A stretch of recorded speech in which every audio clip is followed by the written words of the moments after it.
Hello and welcome to another tutorial. Now today I'm going to go very quickly excuse me, over the adjustment brush within Photoshop.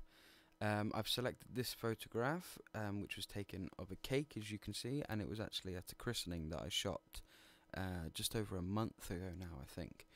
And what I wanted to show you was how you can use not only the basic editing tablet down here to get the photograph to a workable level, but also how to specifically adjust certain parts of the photograph within Lightroom, because a lot of people think that you do actually have to use Lightroom, then export the photograph to Photoshop to use things like brushes, colors, changing things individually, and you don't have to do that at all. It's all within Lightroom. Now I'm just going to very quickly get this to a workable level. Please don't judge me for my editing. I'm going to do this very quickly. That's pretty much where I want it to be. That's it. All I did there was lowered my exposure and brought up my black levels. Now within the adjustment brush, to get to the adjustment brush, you have to click on this brush up here. Kind of makes sense, doesn't it? Now you want to click on this and it will bring up another drop down menu for your brush. And the first thing I like to do is underneath the photograph there will be a bar where it says show selected mask overlay. I like to select this because, like Photoshop, it will give you that reddy, orangey, transparent trail for the paintbrush, so you know where you're painting or drawing. Now the first thing I would do, and one of the things I wanted to show you, was how to get rid of selective areas where I want to get rid of this tablecloth without ruining the rest of the image. So what I'll do is I shall increase my brush size slightly. I can't talk today, you'd think I was drunk. Where's my brush gone? There it is. And I will paint over this area that I don't like. My computer is running ridiculously slow. And once we've got this area selected, like so, almost there, we can adjust things within the adjustment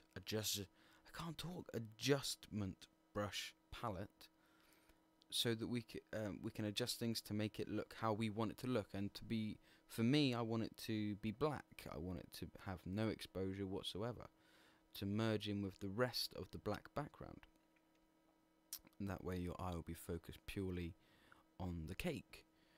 Okay, so now that that's very roughly coloured in, I want to deselect the mask overlay. I like to. And then, like I said, I don't want any exposure, so we're going to come over here to the exposure bar. Make sure it's in the adjustment brush palette, not this one down here. Make sure it's in the adjustment brush palette. And we're going to bring that right down to 0. And you can see it just disappears without affecting the rest of the image. The only problem I had when I did that then was that it's created a slight feather onto the cake because I'm using a soft-edged brush.